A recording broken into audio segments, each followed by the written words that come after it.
식물인간 남편의 칫솔이 젖어 있었습니다. 3년간 혼수 상태였던 남편인데 이상했어요. 내가 오늘 아침에 닦아줬나? 냉장고 속 치킨 반쪽이 사라졌고 새벽 2시엔 거실에서 그릇 소리가 들렸습니다. 누구? 안방문이 스르륵 닫히더니 남편 이마엔 땀이 흥건했어요. 다음 날 칫솔 밑에 녹음기를 설치했습니다. 그리고 재생 버튼을 눌렀죠. 아우, 씨발. 다리 저려 죽는 줄. 3년간 혼수 상태였던 남편의 목소리였습니다. 오빠 조심해요. 혹시 CCTV 있으면. 이건 간병인의 목소리였습니다. 이 집엔 없어. 내가 확인했다고. 그리고 입 맞추는 소리가 들렸어요. 그 여자 매일 똥오줌 받아내면서도 천사 코스프레. 덕분에 편하게 누워만 있으면 되니까. 침대가 삐걱거리기 시작했습니다. 오빠, 우리 언제 하와이 가? 보험금 50억 타면 바로. 저를 죽이고 보험금을 탈 계획이었던 거예요. 집 곳곳에 카메라를 설치했습니다. 그리고 남편 생일 파티를 준비했죠. 최고급 호텔 연회장에 가족들, 친구들, 그리고 그 간병인까지 전부 모았습니다. 그리고 남편에게 최고의 복수를 선사해 주었습니다. 새벽 5시 조용한 어둠 속에서 알람이 울렸어요. 1095일째 오늘도 힘내세요. 수지는 눈도 뜨지 않은 채로 침대 옆 협탁을 더듬었습니다. 손끝에 익숙한 핸드크림 통이 잡히더라고요. 3년이란 시간이 몸에 새겨놓은 루틴이었죠. 눈을 뜨자 천장에 작은 곰팡이 얼룩이 보였어요. 변하지 않는 풍경, 변하지 않는 하루. 수지는 천천히 일어나 옆 침대로 걸어갔습니다. 민호의 침대였죠. 기저귀, 물티슈, 욕창 방지 크림, 손이 자동으로 움직여 준비물들을 꺼냈어요. 민호의 다리를 조심스럽게 들어 올렸습니다. 뻑뻑, 관절에서 뻑뻑한 소리가 났어요. 움직임 없는 몸은 이렇게 굳어가는 거더라고요. 수진의 손등에는 붉은 반점들이 가득했습니다. 3년간 매일 똑같은 동작을 반복하다 보니 지문마저 닳아 희미해져 있었죠. 기저귀를 갈고 나서 수진은 벽의 달력을 확인했어요. 빼곡한 메모들, 욕창 체크, 왼쪽 엉덩이, 영양제 오전 9시, 물리치료 예약 화요일 오후 2시. 수진은 따뜻한 물수건으로 민호의 몸을 닦기 시작했습니다. 여보, 오늘도 옆으로 누울 차례예요. 욕창 생기면 안 되니까요. 대답 없는 남편에게 매일 같은 말을 건넸어요. 창밖으로는 해가 떠오르고 있었습니다. 붉은 햇살이 방 안으로 스며들었지만 실내는 여전히 어두웠죠. 커튼도 제대로 거들 시간이 없었으니까요. 수지는 문득 거울을 봤어요. 거울 속 자신의 모습이 낯설었습니다. 언제부터인가 40대 초반의 나이보다 훨씬 늙어 보이는 얼굴, 푹 꺼진 눈, 거칠어진 피부, 힘없이 내려앉은 어깨. 3년 전의 자신은 어디로 갔을까요? 수지는 고개를 돌려 민호를 바라봤습니다. 민호는 여전히 무표정한 얼굴로 누워 있었어요. 눈을 감은 채 마치 깊은 잠에 빠진 것처럼. 오전 10시 수진이 장을 보고 집으로 돌아왔어요. 현관문을 열고 들어서자마자 거실 침대에 누워있는 민호가 눈에 들어왔죠. 여보, 다녀왔어요. 오늘 장 많이 봤네. 민호는 여전히 눈을 감은 채 꿈쩍도 하지 않았어요. 수지는 익숙한 듯 부엌에 장바구니를 내려놓고 냉장고에 재료들을 차곡차곡 정리했답니다. 장을 다 정리한 수지는 청소도구를 꺼내들었어요. 오늘은 화장실 청소 날이네. 화장실로 들어선 수지는 세면대부터 닦기 시작했죠. 휴지통을 비우고 거울을 닦고 세면대를 깨끗이 문지르고 있었어요. 그때였습니다. 칫솔 거치대를 닦으려던 수진의 손이 민호 칫솔을 짚는 순간 뭔가 이상한 느낌이 들었어요. 어? 손가락 끝에 축축한 물기가 느껴졌거든요. 수지는 민호의 칫솔을 눈앞으로 가져와 자세히 살폈어요. 칫솔모를 손가락으로 만져보니 확실히 젖어 있었답니다. 그것도 방금 사용한 것처럼 말이죠. 코를 가까이 대보니 민트향 치약 냄새가 은은하게 풍겼어요. 내가 오늘 아침에 여보 양치시켜드렸나? 수지는 고개를 갸웃거리며 혼잣말을 했어요. 뭔가 기억이 가물가물했거든요. 세면대 위컵을 다시 확인해봤어요. 민호의 칫솔만 유독 젖어 있고 자신의 칫솔은 말라있는 상태였답니다. 수지는 잠시 멈춰서서 생각에 잠겼어요. 요즘 피곤해서 그런가? 깜빡했나 보네. 한숨을 쉬며 칫솔을 다시 거치대에 꽂았죠. 화장실 청소를 마친 수지는 거실로 나왔어요. 침대 옆으로 다가가 민호를 조용히 내려다봤답니다. 여보, 오늘도 날씨 좋아요. 창문 좀 열어둘게요. 민호는 여전히 아무런 반응이 없었어요. 눈을 감은 채 누워있는 모습은 평소와 똑같았죠. 수지는 민호의 이불을 가지런히 정리해주고 창문을 살짝 열었답니다. 투명한 물방울들이 천천히 세면대 표면을 타고 흘러내렸답니다. 저녁 8시 수지는 냉장고 문을 열었어요. 저녁 식사를 준비하려는데 뭔가 이상했습니다.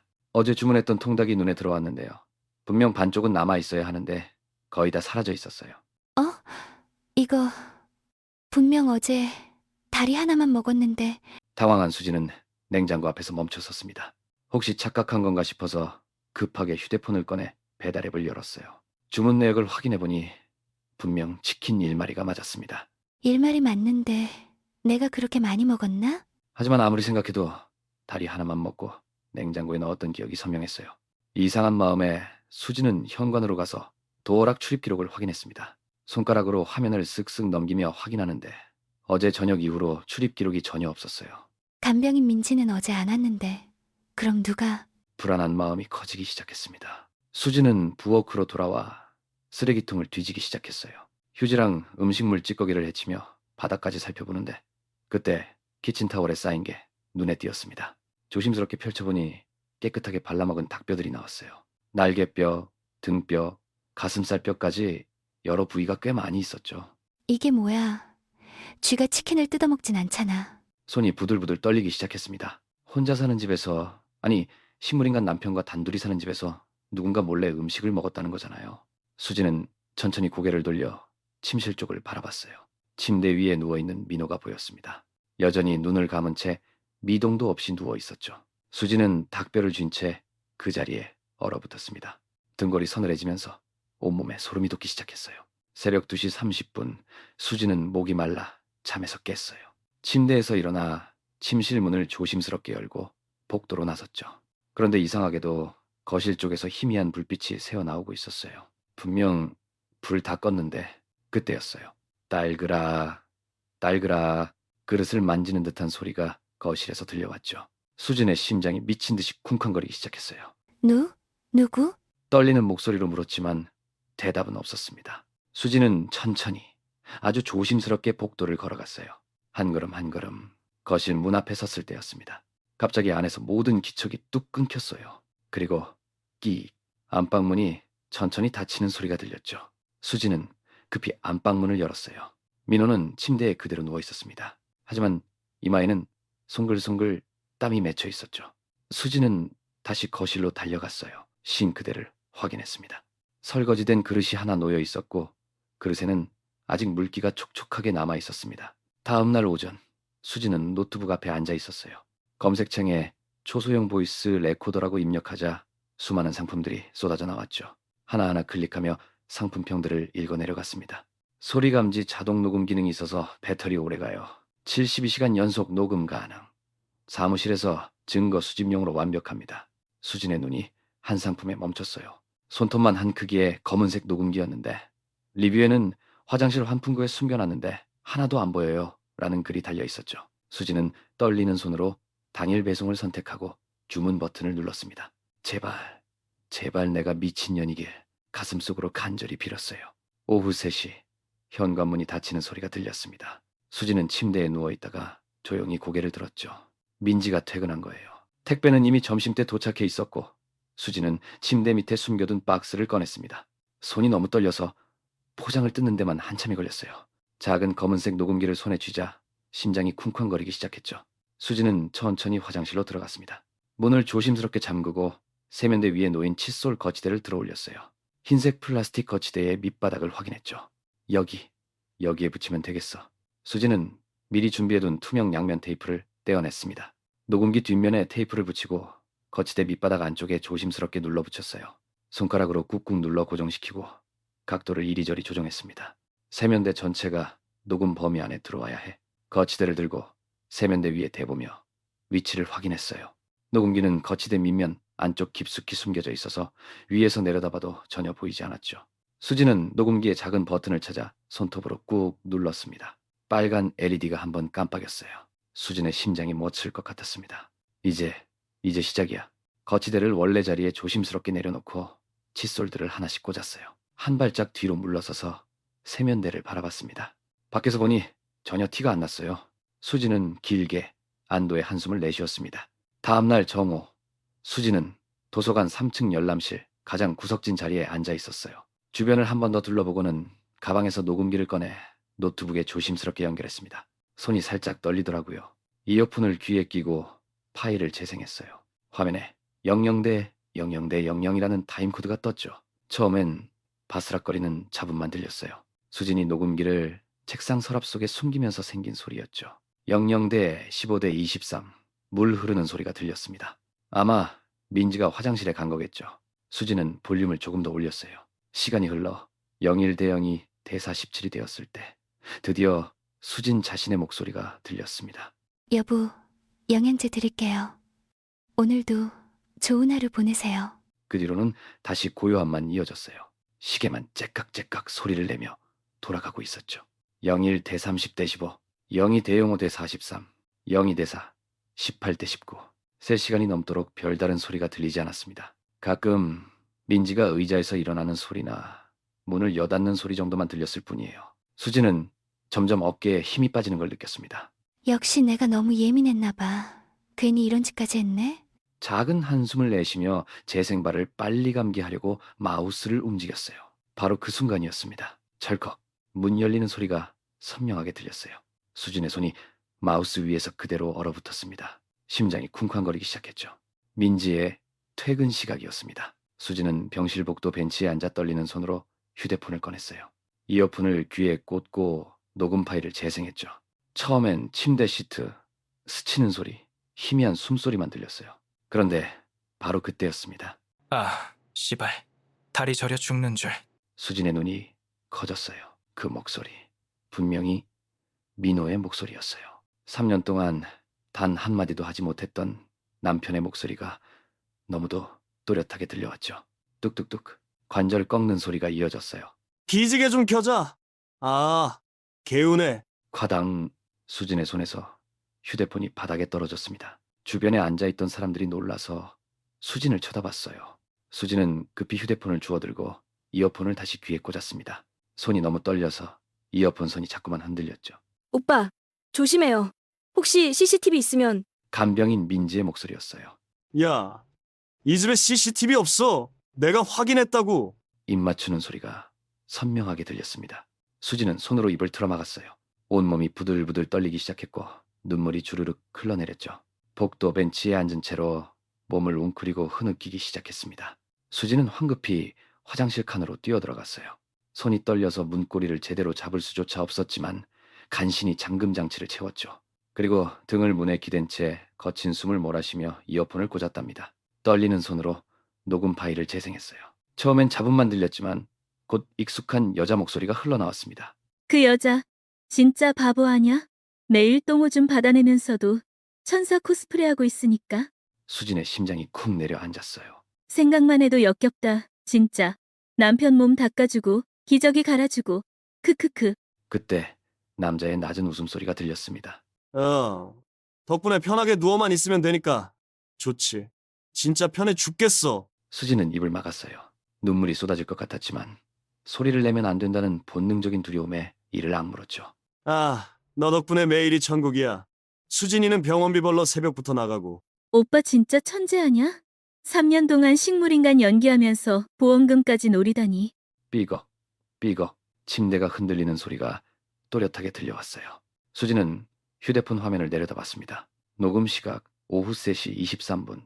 그 시간 수진은 마트에서 남편을 위한 영양제를 고르고 있었어요. 더 좋은 걸 사줘야 해. 빨리 깨어나야 하니까. 그렇게 생각하며 카트를 밀고 있었죠. 오빠, 우리 언제 하와이 가? 진짜 가고 싶어 죽겠어. 보험금 50억 타면 바로 가자. 조금만 기다려. 곧 끝날 거야.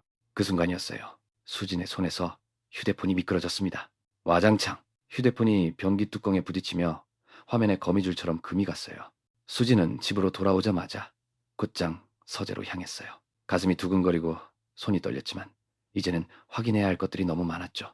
서재 책상 앞에 선 수진은 깊게 숨을 들이마시고는 서랍을 하나씩 열기 시작했습니다. 첫 번째 서랍, 두 번째 서랍, 잡동사니들만 가득했어요. 하지만 세 번째 서랍을 열자 그 안에 깔끔하게 정리된 파일 하나가 눈에 들어왔답니다.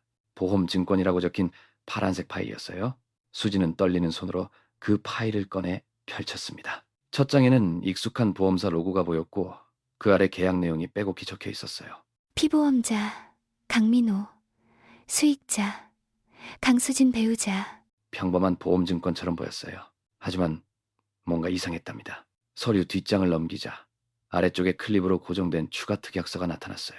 작년에 갱신된 것으로 보이는 이 특약서의 내용을 읽는 순간 수진의 얼굴이 하얗게 질렸습니다. 배우자, 사망시, 보험금 50억 원? 그 순간 온몸에 전율이 흘렀어요. 50억이라는 어마어마한 금액이 적혀 있었고 그 아래에는 자신의 서명이 선명하게 찍혀 있었죠. 하지만 수지는 이 특약서에 서명한 기억이 전혀 없었어요. 아니, 이런 특약서가 있다는 것조차 몰랐답니다. 수지는 황급히 자신의 서명 부분을 자세히 들여다봤어요. 강수진이라는 글씨, 분명 자신의 이름이고 필체도 비슷했지만 뭔가 미묘하게 달랐어요. 기억 자의 각도가 조금 다르고 진자의 마지막 획이 평소보다 짧았답니다. 이건 내가 쓴 게 아니야. 심장이 미친 듯이 뛰기 시작했어요. 떨리는 손으로 서랍 안쪽을 더 뒤지자 구겨진 종이 몇 장이 손에 잡혔습니다. 펼쳐보니 그건 병원 진단서 사본이었어요. 수지는 그 진단서를 읽기 시작했는데 읽으면 읽을수록 얼굴이 창백해졌답니다. 환자명, 강수진, 진단명, 만성우울증, 그게 끝이 아니었어요. 아래쪽에는 더 충격적인 내용이 적혀 있었습니다. 수면제 다량 복용 이력 있음, 자해 시도 의심됨. 이런 진단서 받은 적 없어. 목소리가 떨렸어요. 자신은 병원에 가본 적도, 우울증 진단을 받은 적도, 수면제를 복용한 적도 없었답니다. 이 모든 게 조작된 거였어요. 위조된 서명, 위조된 진단서. 그 순간 퍼즐 조각들이 하나씩 맞춰지기 시작했어요.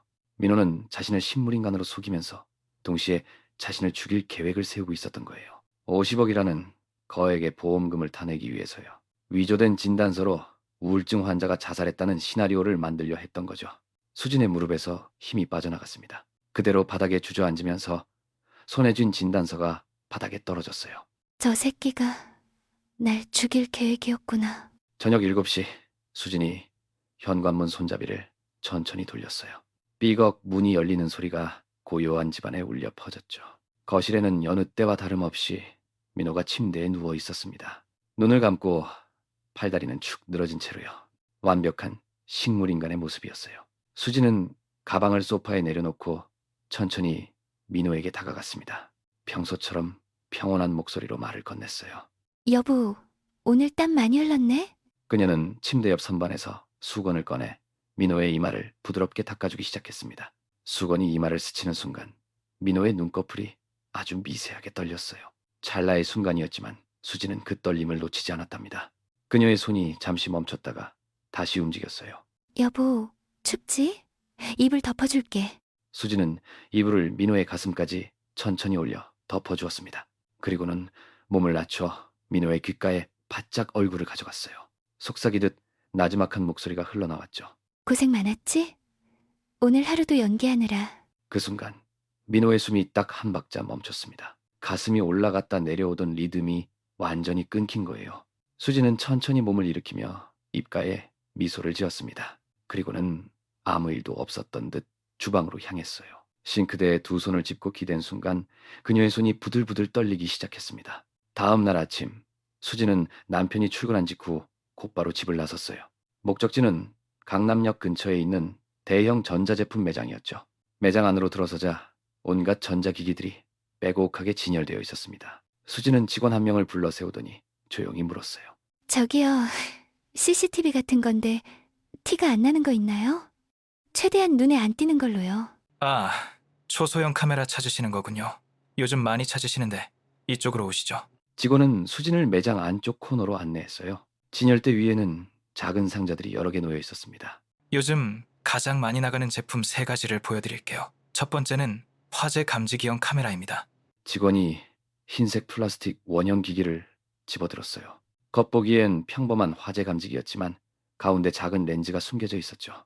천장에 달면 거실 전체를 내려다볼 수 있어요. 렌즈가 워낙 작아서 절대 눈치 못 챕니다. 두 번째는 USB 충전기형이에요. 이번엔 일반 스마트폰 충전기처럼 생긴 기기를 꺼냈습니다. 충전 단자 옆에 피놀만한 카메라가 박혀 있었어요. 콘센트에 꽂아두면 충전기인 줄만 알죠. 각도 조절도 가능하고 와이파이 연결하면 실시간으로 휴대폰으로 볼 수 있습니다. 수진의 눈이 점점 진지해졌습니다. 마지막은 이 인형 카메라예요. 작은 곰인형을 들어 올리자 귀여운 외관이 눈에 띄었어요. 직원이 곰의 눈 부분을 가리키며 설명했습니다. 이 눈 한쪽에 초소형 렌즈가 들어가 있어요. 선반이나 침대맡에 두면 딱이죠. 야간 촬영도 가능하고요. 수지는 3가지 카메라를 번갈아 보다가 단호하게 말했어요.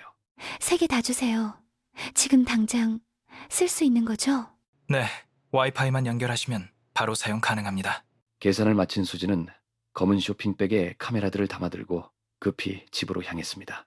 집에 도착하자마자 수지는 거실로 뛰어들었어요. 민호가 낮에 돌아올 일은 없으니 시간은 충분했죠. 먼저 의자를 가져와 천장의 화재 감지기 아래에 올라섰습니다. 기존 화재 감지기를 조심스럽게 떼어내더니 새로 산 카메라형 감지기를 그 자리에 끼워 넣었어요. 각도는 이 정도면 거실 전체가 다 보이겠네? 렌즈 방향을 조금씩 틀어가며 최적의 각도를 찾았습니다. 소파도 보이고 현관문도 보이고 주방 입구까지 한눈에 들어왔죠. 다음은 거실 TV 옆 콘센트였어요. 수지는 USB 충전기형 카메라를 꺼내 콘센트에 꽂았습니다. 충전기 각도를 살짝 틀어 소파 쪽을 향하게 조정했어요. 여기선 소파가 정면으로 보이네. 완벽해. 마지막으로 침실로 들어갔습니다. 침대 맞은편 선반 위에 곰 인형을 올려놓았어요.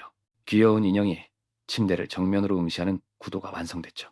수지는 인형의 눈 각도를 미세하게 조정하며 침대 전체가 화면에 담기는지 확인했습니다. 좋아.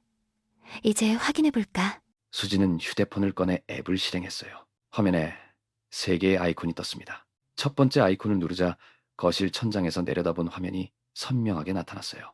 소파도, 테이블도, 현관문까지 모두 보였죠.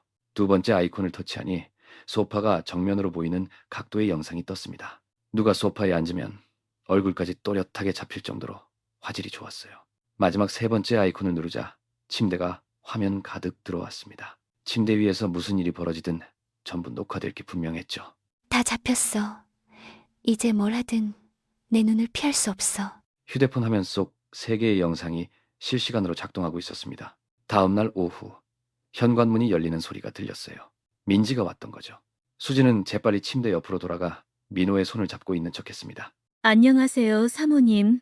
오늘 환자분 컨디션은 어떠세요? 네. 큰 변화는 없는 것 같아요. 민지는 익숙한 듯 가방을 소파에 내려놓더니 안에서 하얀 플라스틱 통을 꺼냈어요. 겉면에는 종합 영양제라고 적혀 있었죠. 그럼 오늘도 영양주사 놓아드릴게요. 환자분 체력 유지에 정말 중요하거든요. 수지는 조용히 고개를 끄덕이며 민지의 손놀림을 유심히 관찰했습니다. 민지는 영양제 통에서 알약 2개를 꺼내 분쇄기로 갈았고 그걸 주사기에 담더니 민호의 팔에 주입했어요. 그 모든 과정이 너무나도 자연스러웠죠. 마치 수백 번도 더 해본 것처럼요. 자, 끝났습니다. 사모님, 저는 이만 퇴근할게요. 내일 또 뵙겠습니다. 네. 수고하셨어요. 민지가 나가고 현관문이 닫히는 소리가 들렸습니다. 수지는 곧바로 소파로 달려갔어요. 민지가 두고 간 가방 옆 테이블 위에 영양제통이 놓여 있었거든요. 설마 이걸로? 떨리는 손으로 뚜껑을 열었습니다. 그 순간 수진의 눈이 커졌어요. 통 안에 가득 담긴 알약들이 평범한 영양제와는 확연히 달랐던 거예요. 색깔도, 크기도, 모양도 전혀 달랐죠. 이게 뭐지? 수지는 급히 휴대폰을 꺼내 알약 사진을 찍었습니다. 그리고 인터넷에 알약 식별이라고 검색했어요. 사진을 업로드하자마자 결과가 떴는데 그 내용을 본 수진의 얼굴이 새하얗게 질렸습니다. 화면에는 이렇게 적혀 있었어요. 졸피뎀 성분의 수면제, 장기 복용 시 호흡 억제 및 심장마비 유발 가능, 의사 처방 없이 복용 금지. 수면제라고? 심장마비? 손이 부들부들 떨렸어요. 그럼 민지가 매일 이걸 여보한테 주입했다는 거야? 영양제라는 거짓말로 독약을 주사해서 남편을 죽이려고 했던 거잖아. 분노가 치밀어 올랐지만 수지는 깊게 심호흡을 했습니다. 아니야, 진정해. 지금은 감정적으로 행동하면 안 돼. 수지는 침착하게 영양제 통 안에 알약들을 모두 꺼냈어요. 그리고 화장실로 가서 변기에 전부 버렸습니다. 그런 다음 서랍에서 자신이 먹던 변비약과 설사약을 꺼냈죠. 후후. 이제 네가 당할 차례야. 변비약과 설사약을 영양제 통에 가득 채워 넣었습니다. 겉모습만 봐서는 전혀 알 수 없을 정도로 비슷했어요. 수지는 영양제 통을 원래 자리에 조심스럽게 다시 놓았습니다. 그리고 침대 옆으로 돌아가 민호의 얼굴을 내려다보며 차갑게 웃었어요. 이제 네가 당할 차례야. 다음 날 아침 수지는 일부러 외출 준비를 하면서 큰 소리로 말했어요. 오늘은 병원 다녀오고 장도 봐야 해서 늦을 것 같아요. 당신 혼자 있어도 괜찮죠? 민호는 여전히 침대에 누워 눈을 감은 채 미동도 하지 않았죠. 수지는 현관문을 나서며 스마트폰을 꺼내 들었어요. 화면에는 집안 곳곳에 설치된 CCTV 영상이 실시간으로 떠오르더라고요. 카페에 자리를 잡고 앉은 수지는 커피를 홀짝이며 화면을 응시했습니다. 그리고 정확히 10분 후 침대에 누워있던 민호가 벌떡 일어나는 게 보였어요. 휴, 드디어 나갔네.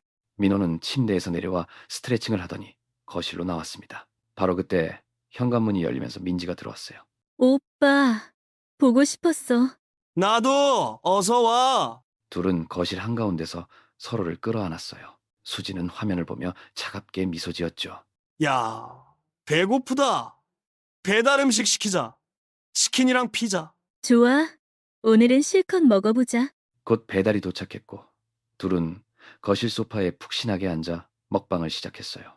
민호는 치킨을 입에 가득 넣으며 기름을 질질 흘렸고 민지는 피자를 한 판째 해치우고 있었죠. 와, 이거 완전 맛있다. 오빠, 콜라 더 줘. 그래. 오늘은 마음껏 먹자. 수지는 카페에서 그 모습을 보며 시계를 확인했습니다. 이제 슬슬 10분 정도면 효과가 나타날 거야. 과연 그 예상대로 10분쯤 지났을 때 민호의 표정이 갑자기 일그러지더니 배를 움켜쥐었어요. 배야. 오빠 왜 그래? 민지가 걱정스럽게 묻는 순간 민지의 얼굴도 창백하게 변했습니다. 나도 화장실.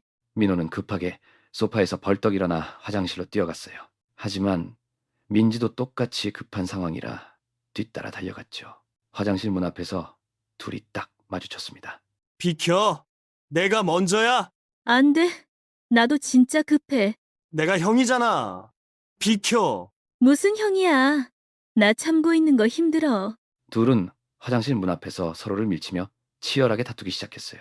민호가 문 손잡이를 잡으면 민지가 그 손을 떼어내고 민지가 들어가려고 하면 민호가 어깨로 막아섰죠. 진짜 안 되겠어. 비켜. 나도 마찬가지야. 결국 민호가 힘으로 민지를 밀어내고 화장실 문을 쾅 닫아버렸습니다. 민지는 문 밖에서 미친 듯이 문을 두드렸어요. 오빠, 빨리. 제발. 카페에 앉아있던 수지는 그 모든 광경을 휴대폰 화면으로 지켜보며 조용히 웃음을 터뜨렸습니다. 잘 먹었니? 그날 저녁 수진이 설거지를 하고 있을 때 핸드폰이 울렸어요.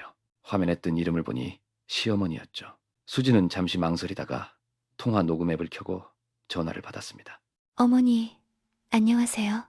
수진아, 민호 상태 어때? 요즘 좀 나아졌니? 여전히 같아요. 큰 변화는 없어요. 그래, 언제까지 이렇게 살 건데? 너도 젊은데? 목소리에는 걱정이 담겨 있는 것처럼 들렸지만 수지는 이제 그 어떤 말도 믿지 않았답니다. 최선을 다하고 있어요, 어머니. 그건 나도 아는데, 너도 힘들 텐데 요양원 보내는 건 어때? 전문가들이 돌보는 게 나을 것 같아서. 아직은 제가 돌볼 수 있어요. 걱정 마세요. 그래, 알았어. 네가 결정할 일이니까. 그럼 나는 끊을게. 통화가 끝나고 수지는 녹음 파일을 확인하려고 재생 버튼을 눌렀어요. 그런데 그 순간 수진의 손이 그대로 멈춰버렸답니다. 통화가 연결되기 직전 시어머니 쪽에서 들려온 다른 목소리가 녹음되어 있었거든요. 그년 아직 안 죽었니? 네가 얼른 일어나야 새 장가 들지? 엄마, 조금만 더 참아. 곧 끝나. 수지는 핸드폰을 움켜쥔 채 그 자리에서 얼어붙었어요. 온몸이 차갑게 식어가는 게 느껴졌죠. 걱정하는 척, 며느리를 염려하는 척하던 그 목소리가 통화 직전엔 자신의 죽음을 기다리고 있었다는 사실에 수지는 온몸이 떨려왔답니다. 온 가족이 공범이었구나. 며칠이 흘렀어요. 수지는 핸드폰을 들고 시어머니에게 전화를 걸었답니다. 신호음이 몇 번 울리더니 시어머니의 목소리가 들려왔어요. 응, 수진아, 무슨 일이야? 어머니, 다음 주가 민호 생일이잖아요. 작은 파티라도 하면 어떨까 해서요. 무슨 파티? 지금 민호가 식물인간인데 무슨 파티를 해? 수지는 잠시 숨을 고르고 조심스럽게 말을 이었어요. 기적을 바라는 마음으로요.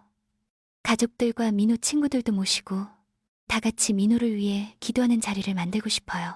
전화기 너머로 시어머니가 잠깐 침묵하는 소리가 들렸답니다. 그래, 그것도 좋겠구나. 어디서 할 건데? 제가 최고급 호텔 연회장을 예약하려고요. 민호한테 최고의 생일 파티를 준비해주고 싶어요. 호, 우리 며느리 효심이 정말 대단하네. 돈은 많이 들 텐데? 괜찮아요, 어머니. 민호를 위해서라면요. 아, 그리고 간병인 민지 씨도 초대하겠습니다. 민호를 가장 가까이서 돌봐주시니까요. 그래, 당연히 불러야지. 그럼 준비 잘 부탁한다. 수지는 조용히 통화를 끊었어요. 그리고는 핸드폰을 천천히 내려놓더니 입꼬리가 차갑게 올라갔답니다. 다 모였어. 그 목소리에는 어떤 따뜻함도 없었어요. 오직 얼음처럼 차가운 결의만이 담겨 있었죠. 수지는 자리에서 일어나 노트북을 열었습니다. 손가락이 빠르게 키보드 위를 움직이며 호텔 예약 사이트를 검색했어요. 화면에는 고급스러운 호텔 연회장 사진들이 줄지어 나타났죠. 수지는 가장 넓고 화려한 홀을 선택해 예약 버튼을 눌렀답니다. 예약이 완료되자 수지는 바탕화면에 있던 폴더를 클릭했어요. 폴더 안에는 수십 개의 동영상 파일들이 가득했습니다. 바로 그동안 몰래 설치해둔 초소형 카메라들이 녹화한 CCTV 영상들이었죠. 민호와 민지의 불륜 장면, 시어머니와의 공모대화, 폭력과 학대의 순간들이 모두 담겨 있었어요. 수지는 차분하게 영상 편집 프로그램을 실행시켰답니다. 클릭, 클릭, 마우스 소리만이 조용한 방 안에 울려 퍼졌어요. 수진의 눈빛은 화면을 바라보며 점점 더 날카로워졌고 그녀의 손끝은 한치의 흔들림도 없이 정확하게 영상들을 이어붙이기 시작했답니다. 드디어 생일 파티 당일이 밝았어요. 수진이 예약한 곳은 강남 한복판의 최고급 호텔 연회장이었죠. 천장에는 화려한 크리스털 샹들리에가 반짝이고 하얀 천으로 덮인 원탁 테이블마다 은빛 식기들이 가지런히 놓여 있었습니다. 그리고 연회장 정면에는 대형 스크린까지 설치되어 있었어요. 수지는 입구에 서서 하나하나 점검했죠. 오늘이야. 오늘 모든 게 끝나. 오후 6시. 가장 먼저 도착한 건 시어머니와 시누이였어요. 시어머니는 검은색 정장에 진주 목걸이를 하고 시누이는 화려한 원피스 차림이었죠. 아이고, 우리 며느리. 이렇게 큰 파티까지 준비하느라 고생 많았네. 우리 며느리 정말 불쌍해서 내가 어떡하나. 눈가를 손수건으로 닦으며 연기를 하더라고요. 언니, 정말 대단해요. 오빠 이렇게 된 지 3년이나 됐는데도 이렇게 챙기다니. 겉으로는 감동한 척하면서도 눈빛은 차가웠답니다. 곧이어 민호의 친구들이 하나둘씩 도착하기 시작했어요. 대학 동기들, 회사 동료들, 총 20명 정도 되는 사람들이었죠. 민호야, 정말 오랜만이다. 이렇게 된 거 보니까 가슴이 아프네. 휠체어에 앉아 고개를 숙이고 있는 민호를 보며 안타까운 표정을 지었어요. 수진 씨, 정말 대단하세요. 3년 동안 이렇게 간병하시느라 얼마나 힘드셨어요. 그때 연회장 구석자리에 간병인 민지가 조용히 앉아있는 게 보였답니다. 검은색 원피스를 입고 머리를 단정하게 묶은 민지. 하지만 그 입가에는 비웃는 듯한 미소가 걸려 있었어요. 어휴, 이 바보 같은 여자. 남편 생일 파티라고 돈 펑펑 쓰네. 곧 죽을 사람한테. 수지는 하객들 사이를 돌며 일일이 인사를 건넸습니다. 와주셔서 정말 감사합니다. 민호도 분명 기뻐할 거예요. 오랜만이에요. 이렇게 찾아와 주셔서 고맙습니다. 얼굴에는 완벽한 미소를 띠고 있었지만 그 눈빛만큼은 얼음처럼 차가웠죠. 민호는 휠체어에 앉아 고개를 푹 숙인 채 꼼짝도 하지 않았어요. 마치 정말 의식이 없는 것처럼 말이죠. 시어머니가 수진에게 다가와 손을 꽉 잡았습니다. 며느리, 정말 고생 많았어. 우리 민호 이렇게 된 것도 서러운데 네가 이렇게까지 해주니 시어머니가 뭐라 감사를 표해야 할지 모르겠구나. 눈물까지 글썽이며 연기를 하더라고요. 바로 그 순간이었어요. 시어머니의 시선이 슬쩍 구석에 앉은 민지를 향했습니다. 그리고 민지도 시어머니를 바라보며 살짝 고개를 끄덕였죠. 그건 분명 서로 알고 있다는, 뭔가를 공유하고 있다는 신호였어요. 저 둘이 서로 아는 사이였구나. 수지는 그 눈빛 교환을 놓치지 않았답니다. 시어머니와 간병인 민지가 공모자라는 걸 확인하는 순간이었죠. 수진의 입가에 차갑고 냉정한 미소가 번졌습니다. 드디어 파티가 시작됐어요. 화려한 조명 아래 하객들이 삼삼오오 모여 담소를 나누고 있었죠. 그때 수진이 천천히 무대 위로 올라가 마이크를 잡았습니다. 순간 웅성거리던 홀 안이 조용해졌어요. 오늘 이렇게 귀한 시간 내주신 모든 분들께 진심으로 감사드립니다. 민호가 다시 깨어난 것도 기적이지만 이렇게 많은 분들이 축하해 주시니 정말 감격스럽네요. 하객들 사이에서 박수 소리가 터져 나왔어요. 수지는 잠시 숨을 고르더니 다시 입을 열었습니다. 사실 오늘 여러분께 특별히 보여드리고 싶은 게 있어요. 민호와 함께한 지난 3년의 시간을 담은 영상을 준비했거든요. 잠시 함께 봐주시겠어요? 수진의 신호에 따라 홀의 조명이 하나둘 꺼지기 시작했습니다. 그리고 무대 뒤 대형 스크린에 불이 켜졌죠. 화면에는 날짜가 적힌 자막이 떴어요. 2021년 3월 15일 병실 침대에 누운 민호의 모습이 나타났습니다. 수진이 조심스럽게 민호의 몸을 닦아주고 있었어요. 오늘도 수고했어요, 여보. 조금만 더 힘내요. 하객들 사이에서 작은 탄식이 새어나왔습니다. 화면이 바뀌었어요. 깊은 밤, 희미한 불빛 아래 수진이 민호 곁을 지키고 있었죠. 민호의 팔을 주물러주고 다리를 움직여주고 입가에 물을 적셔주는 모습이 계속 이어졌습니다. 내일은 날씨가 좋대요. 창문 좀 열어둘게요. 당신 햇빛 좋아하잖아요. 한 하객이 눈물을 닦으며 옆 사람에게 속삭였어요. 세상에, 정말 대단한 아내네요. 저런 헌신을 3년이나. 맞아요. 요즘 같은 세상에 저런 사람이 어디 있어요. 정말 천사가 따로 없어요. 화면은 계속 이어졌습니다. 수진이 민호에게 밥을 먹이고 책을 읽어주고 손을 꼭 잡고 있는 장면들이 차례로 흘러갔어요. 하객들의 눈시울이 점점 붉어지기 시작했습니다. 시어머니는 손수건으로 눈물을 훔치며 옆 사람에게 말했어요. 우리 며느리 정말 천사예요. 하늘이 내린 며느리라니까요. 저렇게 헌신하는 사람이 어디 있겠어요? 신우이도 고개를 끄덕이며 눈물을 흘렸죠. 무대 한쪽 휠체어에 앉아있던 민호는 고개를 푹 숙인 채 움직이지 않았어요. 손이 미세하게 떨리고 있었지만 어둠 속에서는 아무도 눈치채지 못했습니다. 구석 자리에 서 있던 민지는 팔짱을 끼고 화면을 바라보고 있었어요. 입술을 삐쭉 내밀고 지루하다는 표정을 짓고 있었죠. 감동적인 영상이 끝나자 화면이 서서히 어두워졌어요. 하객들은 여전히 눈물을 닦으며 여운에 젖어 있었죠. 그런데 바로 그 순간이었어요. 치지직 갑자기 스크린에서 이상한 잡음이 들리기 시작했답니다. 하객들이 고개를 들어 스크린을 바라봤는데 화면이 깜빡거리더니 전혀 다른 영상이 재생되기 시작했어요. 거실을 비추는 CCTV 화면이었죠. 침대에 누워있던 민호가 갑자기 벌떡 일어나 스트레칭을 하는 게 보였답니다. 팔을 쭉 펴고 목을 좌우로 돌리고 마치 아침 운동을 하듯 몸을 풀고 있었어요. 하객 몇몇이 이상한 눈빛으로 스크린을 쳐다봤습니다. 그 순간 문이 열리더니 민지가 거실로 들어왔어요. 둘은 마주 보자마자 환하게 웃으며 포옹을 했고 이내 진한 키스를 나눴답니다. 저게 뭐야? 지금 뭐 하는 거야? 하객들이 웅성거리기 시작했어요. 민호의 어머니와 여동생은 얼굴이 새하얗게 질렸죠. 그런데 화면 속에서 민호의 목소리가 크게 울려 퍼졌어요. 그 여자 언제 죽어? 진짜 답답해 죽겠네. 조금만 참아. 보험금 50억 타면 하와이로 날아가는 거야. 평생 놀고 먹을 수 있어? 연 회장이 순식간에 정적에 휩싸였습니다. 모든 하객들이 숨조차 쉬지 않는 듯 스크린만 응시했어요. 손에 들고 있던 샴페인 잔이 바닥에 떨어져 깨지는 소리가 요란하게 울렸죠.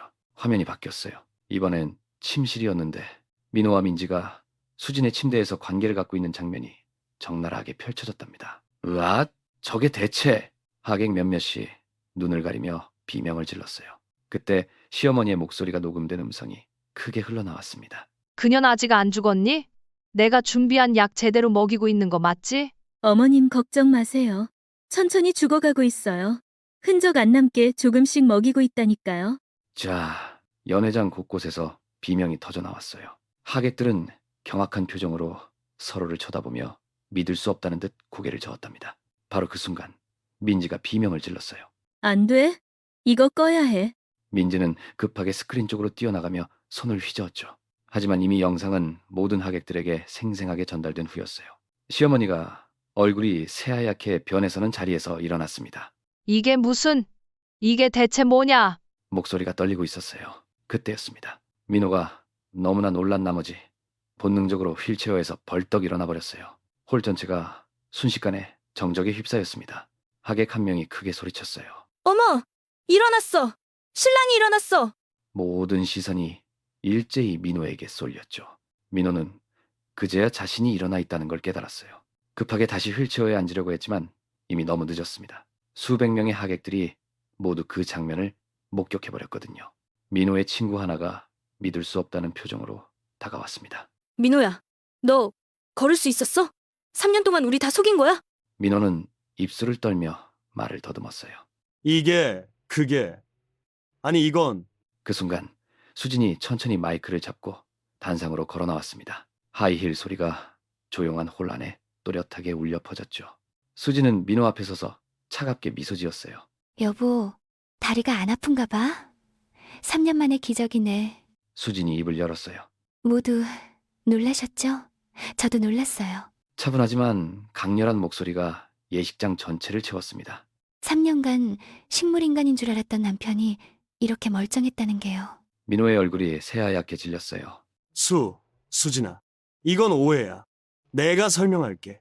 떨리는 목소리로 다급하게 말했지만 수진은 차갑게 웃었답니다. 오해요? 제가 뭘 오해했을까요?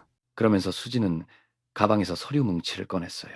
이것도 오해인가요? 첫 번째 서류를 높이 들어 올렸습니다. 제 명의로 가입된 50억짜리 생명보험. 그런데 이 서명 제가 한 게 아니에요. 위조된 거죠. 하객들 사이에서 웅성거림이 터져 나왔어요. 수진은 두 번째 서류를 들어 올렸습니다. 그리고 이건 만성 우울증 진단서예요. 제가 자살할 가능성이 높다는 내용이 담긴.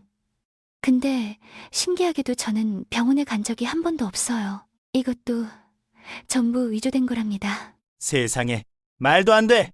사람들의 충격에 찬 목소리가 여기저기서 터져 나왔어요.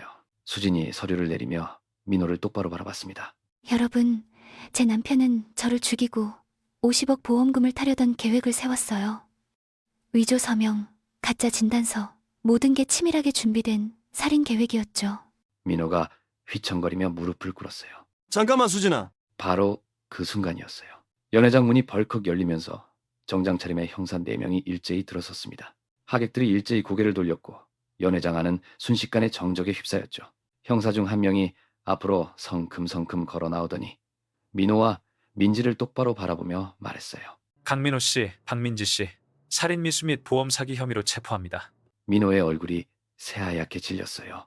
손에 들고 있던 샴페인 잔이 바닥에 떨어져 산산이 부서졌죠. 이게 무슨 말도 안 돼. 민호는 황급히 뒤로 물러섰지만 형사들은 이미 그를 에워싸고 있었습니다. 민지는 더 황당했던지 재빨리 몸을 돌려 도망치려고 했어요. 하지만 불과 몇 걸음도 떼기 전에 형사 한 명이 그녀의 팔을 낚아채 붙잡았죠. 놔요. 놔달라고요. 저 아무것도 안 했어요. 형사는 무표정한 얼굴로 민지의 손목을 뒤로 꺾어 수갑을 채웠습니다. 찰칵 쇠붙이가 맞물리는 차갑고 날카로운 소리가 연회장에 울려 퍼졌어요. 바로 그 순간 민호에게도 수갑이 채워졌죠. 찰칵 두 번째 소리가 울려 퍼지자 하객들은 숨죽인 채 그 광경을 지켜봤습니다. 그런데 형사들은 거기서 멈추지 않았어요. 다른 형사가 시어머니 쪽으로 성큼성큼 다가갔죠. 어머님, 공모 혐의로 동행하셔야겠습니다. 시어머니는 얼굴이 흑빛으로 변하더니 두 손을 내저으며 소리쳤어요. 나는 몰랐어. 민호가 혼자 한 짓이라고. 나는 정말 아무것도 몰랐다니까? 하지만 형사는 차갑게 고개를 저으며 말했습니다. 녹음 파일 다 확보했습니다. 어머님의 목소리도 선명하게 담겨 있습니다. 저희와 함께 가시죠. 시어머니의 입이 떡 벌어졌고 그 순간 연회장 안하객들 사이에서 박수가 터져 나오기 시작했어요. 처음엔 한두 사람이었지만 금세 연회장 전체가 우렁찬 박수 소리로 가득 찼습니다. 바로 그때였어요. 민호가 갑자기 수진의 바짓가랑이를 움켜쥐었답니다. 형사들에게 끌려가던 민호가 마지막 발악을 하듯 바닥에 주저앉으며 수진의 다리를 붙잡은 거예요. 여보, 내가 잘못했어. 제발 한 번만 용서해줘. 목소리는 떨렸고 얼굴은 눈물과 콧물로 범벅이 되어 있었죠. 하지만 수진의 표정은 전혀 흔들리지 않았어요.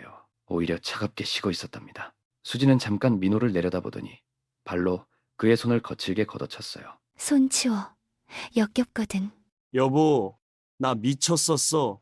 정말 미쳤었다고. 딱 한 번만 용서해줘. 어?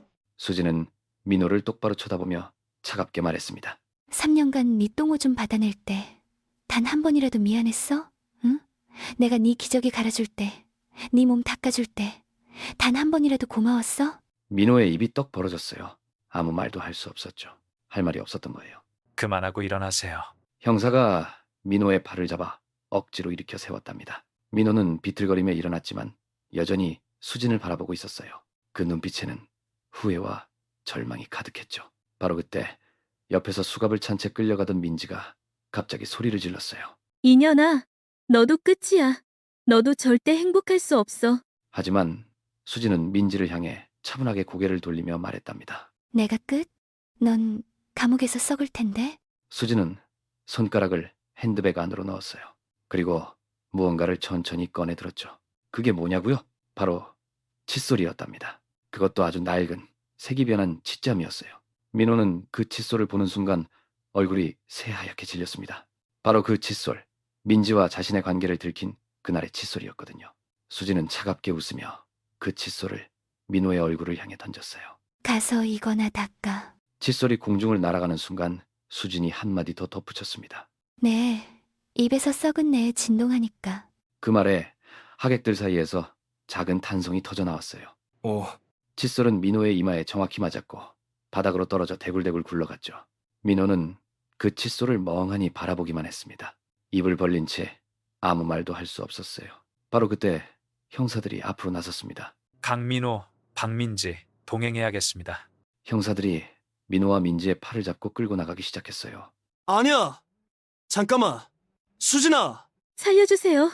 제발. 그들의 발버둥에도 형사들은 멈추지 않았습니다. 시어머니도 다른 형사들에게 팔이 잡혔어요. 아이고, 내가 뭘 잘못했다고. 내 아들, 내 아들. 울부짖으며 끌려나가는 시어머니의 목소리가 예식장 안에 울려 퍼졌죠. 하객들은 숨죽인 채 그 광경을 지켜보고 있었어요. 수지는 제자리에 가만히 서서 그들의 뒷모습을 응시했습니다. 3개월이 흘렀어요. 그동안 세상은 이 충격적인 사건으로 들끓었고 마침내 법정에서 최종 선고가 내려지는 날이 왔답니다. 법정은 방청객들로 가득 찼고 그 중심에 민지가 창백한 얼굴로 서 있었어요. 판사가 묵직한 목소리로 판결문을 낭독하기 시작했습니다. 피고인 박민지. 피고인은 환자를 학대하고 살인 미수 및 사기 방조에 가담한 죄로 징역 7년을 선고합니다. 그 순간 민지의 다리가 휘청거렸어요. 얼굴이 새하얗게 변하더니 그대로 주저앉으며 오열하기 시작했죠. 아니에요. 전 몰랐어요. 하지만 법정은 냉정했답니다. 방청석에서는 수근거리는 소리가 들렸고 누군가 비웃는 듯한 웃음소리도 섞여 있었어요. 민지는 교도관에게 끌려나가면서도 계속 울부짖었지만 아무도 그녀를 동정하지 않았답니다. 판결이 내려진 직후였어요. 민지가 일하던 병원에서는 즉시 해고 통보가 날아왔고 보건복지부에서는 간호사 면허 취소 처분을 내렸답니다. 병원 원장은 기자들 앞에서 단호하게 말했죠. 이런 파렴치한 행위를 저지른 사람이 우리 병원에 있었다는 것 자체가 수치입니다. 즉각 해고 조치했습니다. 그리고 더 끔찍한 일이 벌어졌어요. 온라인 커뮤니티에 민지의 신상이 낱낱이 공개되기 시작한 거예요. 이름, 나이, 출신, 학교, 과거 근무지, 심지어 부모님 집 주소까지 모든 게 터져 나왔답니다. 댓글창은 분노로 가득했어요. 이런 쓰레기가 간호사였다니 소름 돋네요. 환자 학대하고 불륜까지? 인간 말종이네. 이런 년은 사회에서 매장시켜야 해요. 민지는 떨리는 손으로 핸드폰을 내려놓았어요. 눈물이 주르륵 흘러내렸지만 이건 시작에 불과했답니다. 민지는 부모님께 마지막 희망을 걸고 집을 찾아갔어요. 초인종을 누르자 어머니가 문을 열었는데 그 순간 어머니의 얼굴이 확 굳어지더라고요. 엄마, 나야. 제발 문 열어줘. 당장 꺼져. 넌 이제 내 딸 아니야. 아버지도 뒤에서 차갑게 내뱉었어요. 우리 집안 망신시킨 것도 모자라서 얼굴을 들고 와. 다시는 나타나지 마. 쾅! 문이 무정하게 닫혔답니다. 민지는 그대로 현관 앞에 주저앉아 목 놓아 울었지만 안에서는 아무 소리도 들리지 않았어요. 부모님마저 등을 돌린 순간이었죠. 민지는 이제 허름한 원룸에서 혼자 살고 있었어요. 냉장고는 텅 비어 있었고 먹을 건 라면밖에 없었답니다. 물을 끓이는 것조차 귀찮아서 그냥 뜨거운 물만 부어 먹었어요. 후루룩 면을 먹다가 갑자기 눈물이 왈칵 쏟아졌답니다. 내가 왜 이렇게까지 됐지? 내가 뭘 잘못한 거야? 그때 TV에서 뉴스가 흘러나왔어요. 악질 간병인 박민지 씨의 범죄 행각이 사회적 공분을 일으키고 있습니다. 피해자 가족의 고통은 이루 말할 수 없는데요. 민지는 화면 속 자신의 사진을 보며 온몸이 부들부들 떨렸어요. 그건 법정에서 찍힌 사진이었는데 완전히 초췌하고 무너진 모습이었죠. 그만 좀 해. 그만하라고. 민지는 비명을 지르며 리모컨을 TV에 집어던졌어요. 그건 TV 화면에 금이 가면서 깨지는 소리가 났답니다. 하지만 뉴스는 계속 흘러나왔고 자신을 비난하는 목소리들은 멈추지 않았어요. 민지는 그대로 바닥에 주저앉아 머리를 감싸 쥐었답니다. 머리카락은 며칠째 감지 않아 기름기로 범벅이었고 얼굴은 부어서 눈도 제대로 뜨지 못할 정도였어요. 아무도 찾아오지 않는 텅 빈 원룸에서 민지는 완전히 고립된 채 무너져 내렸답니다. 화면 속 민지의 초췌한 모습. 드디어 최종 선고일이 밝았어요. 법정은 숨막히는 긴장감으로 가득했죠. 판사석 앞에 죄수복을 입은 민호가 서 있었습니다. 그의 얼굴은 창백했고 두 손은 수갑에 채워져 있었어요. 방청석에는 수진이 조용히 앉아 있었고 그 옆에는 형사가 함께 자리했습니다. 판사가 엄숙한 표정으로 선고문을 들어 올렸어요. 피고인 강민호에 대한 최종 선고를 내리겠습니다. 피고인은 3년간 식물인간을 연기하며 배우자를 기만하고 살인 미수, 보험 사기, 배우자 학대 등 중대한 범죄를 저질렀습니다. 이에 징역 15년을 선고합니다. 민호의 다리가 휘청거렸어요.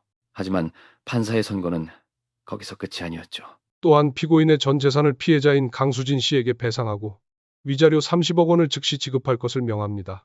민호가 벌떡 일어서며 소리쳤습니다. 판사님, 이건 너무 가혹합니다. 15년이라니, 그리고 30억이라니요. 판사가 차갑게 그를 쳐다봤어요. 가혹하다고요? 피고인은 3년 동안 식물인간 연기를 하며 아내를 착취했습니다. 아내가 당신을 위해 흘린 땀과 눈물, 희생한 시간을 생각해 보십시오. 가혹한 건 피고인, 당신입니다. 민호는 그 말에 아무 대꾸도 하지 못한 채 고개를 떨구고 말았어요. 곧 교도관이 그를 부축해 법정을 나섰죠. 수진은 조용히 그 모습을 지켜봤습니다. 표정에는 슬픔도 분노도 아닌 그저 담담함만이 남아 있었어요. 며칠 후 교도소. 민호는 좁고 음침한 감방 안에 앉아 있었습니다. 회색 콘크리트 벽, 작은 창문 하나. 이곳이 앞으로 15년을 보낼 자신의 집이라는 게 믿기지 않았죠. 그때 교도관이 다가와 말했어요. 강민호, 면회 왔어. 민호가 고개를 들었습니다. 누가 날 찾아올까? 혹시 수진이 마음을 돌린 걸까 하는 희망을 품고 면회실로 향했어요. 하지만 면회실 유리 너머에 앉아있던 사람은 수진이 아니었습니다. 바로 시어머니였죠. 민호는 실망한 표정으로 수화기를 들었어요. 잘 있더냐? 시어머니의 목소리는 차갑고 날카로웠습니다. 얼굴에는 분노가 가득했죠. 엄마, 왜 오셨어요? 왜 오긴 네 얼굴이나 보려고 왔지. 다 네 잘못이야. 네가 일을 제대로 처리했어야지. 나까지 감옥에 보냈잖아. 민호가 황당한 표정을 지으며 반박했어요. 제 잘못이요? 엄마가 먼저 보험금 타자고 했잖아요. 수진이 죽으면 돈 많이 받는다고. 그렇게 부추긴 게 엄마였다고요. 뭐? 지금 네가 나한테 책임을 돌리는 거야? 네가 멍청하게 들켜서 이 꼴이 된 거잖아. 멍청한 건 엄마도 마찬가지예요. 민지한테 돈 준 것도 엄마고 수진이 눈치챌 수 있게 대놓고 행동한 것도 엄마잖아요. 이 불효자식이 네가 제대로 수진이를 통제했어야지. 3년 동안 뭐 한 거야? 통제? 엄마는 뭐 했는데요? 맨날 수진이 괴롭히고 구박만 했잖아요. 두 사람은 유리창을 사이에 두고 서로에게 욕을 퍼부었어요. 얼굴은 붉게 상기됐고 목소리는 점점 커졌죠. 내 때문에 내 인생이 망가졌어. 이 못난 자식아. 제 인생도 망가졌어요. 다 엄마 탓이라고요. 교도관이 다가와 수화기를 내리라는 신호를 보냈습니다. 면회 시간 종료. 이제 그만하십시오. 시어머니는 수화기를 거칠게 내려놓고 일어섰어요. 마지막으로 민호를 향해 경멸 가득한 눈빛을 던지고는 돌아섰죠. 민호도 자리에서 일어나 감방으로 돌아갔습니다. 두 사람 모두 서로를 원망하며 각자의 감방과 삶으로 돌아간 거예요. 수진은 현관문을 열고 집 안으로 들어섰어요. 그런데 뭔가 이상하게 조용했답니다. 너무나 고요한 거실을 바라보던 수진의 눈이 한 곳에 멈춰섰어요. 거실 한가운데 있던 민호의 침대가 사라져 있었던 거죠. 3년 동안 매일 아침 눈 뜨면 제일 먼저 보이던 그 침대가 이제는 흔적도 없이 깨끗하게 치워져 있었답니다. 수진은 천천히 화장실로 걸어갔어요. 세면대 위 칫솔 거치대를 바라보는데 거기엔 칫솔이 딱 하나만 꽂혀 있더라고요. 수진의 칫솔 하나만요. 그 순간 수진의 가슴 속에서 뭔가가 확 풀어지는 느낌이 들었답니다. 수진은 거실로 돌아와 창문을 활짝 열어젖혔어요. 시원한 바람이 집 안으로 쏟아져 들어오더니 하얀 커튼을 흔들었죠. 수진은 그 바람을 온몸으로 느끼며 깊게 숨을 들이마셨습니다. 이제 내 집이다. 그렇게 중얼거린 수진의 입가에 작은 미소가 번졌어요. 배가 고파진 수진은 냉장고 문을 열었답니다. 예전에 민호 때문에 갖가지 음식들로 가득 채워 넣어야 했지만 이제는 혼자 먹을 만큼만 들어있었죠. 수지는 간단한 샌드위치와 우유를 꺼내 소파에 앉았어요. 리모컨을 집어들고 TV를 켰는데 막 시작하는 예능 프로그램이 화면에 나타났답니다. 출연자들이 깔깔거리며 웃는 모습을 보던 수진도 자연스럽게 입꼬리가 올라갔어요. 그리고 프로그램 속 재치 있는 농담이 나오자 수지는 배를 잡고 소리내어 웃기 시작했답니다. 푸하하 하고 터져나오는 웃음소리가 거실을 가득 채웠죠. 3년 만에 처음으로 아무 걱정 없이 누군가를 의식하지 않고 마음껏 웃는 거였어요. 2개월이 흘렀습니다. 수지는 한 부동산 중개소 앞에 서 있었어요. 깔끔하게 정돈된 머리, 밝은 색의 블라우스, 그리고 예전과는 확연히 달라진 표정이었죠. 문을 열고 들어서자 중년의 부동산 중개인이 환하게 웃으며 맞이했습니다. 어서 오세요. 무엇을 도와드릴까요? 작은 꽃집 하나 내고 싶은데요. 월세가 너무 부담되지 않는 곳으로요. 아, 꽃집이요? 마침 좋은 자리가 있습니다. 조용한 주택가 골목인데 유동인구도 적당하고 임대료도 합리적이에요. 수진의 눈이 반짝 빛났어요. 중개인은 곧바로 수진을 데리고 그 자리로 향했답니다. 작은 골목길 모퉁이에 자리한 아담한 점포였어요. 햇살이 따스하게 들어오는 통유리창, 그리고 깔끔한 내부.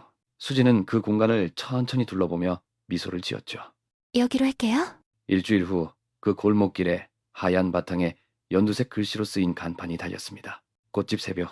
수진은 사다리에 올라가 간판을 바라보며 깊게 숨을 들이마셨어요. 새벽, 가장 어두운 시간이 지나고 찾아오는 빛의 시작. 수진에게 이 이름은 특별한 의미였답니다. 며칠 후 아침, 수진은 꽃집 안에서 분주하게 움직이고 있었어요. 신선한 장미들을 정리하고 백합을 물에 담그고 카네이션을 예쁘게 진열하면서요. 손을 움직일 때마다 자연스럽게 미소가 번졌습니다. 그때였어요. 따르릉 문이 열리는 소리와 함께 첫 손님이 들어왔답니다. 70대로 보이는 할머니였죠. 사장님, 장미 한 다발 주세요.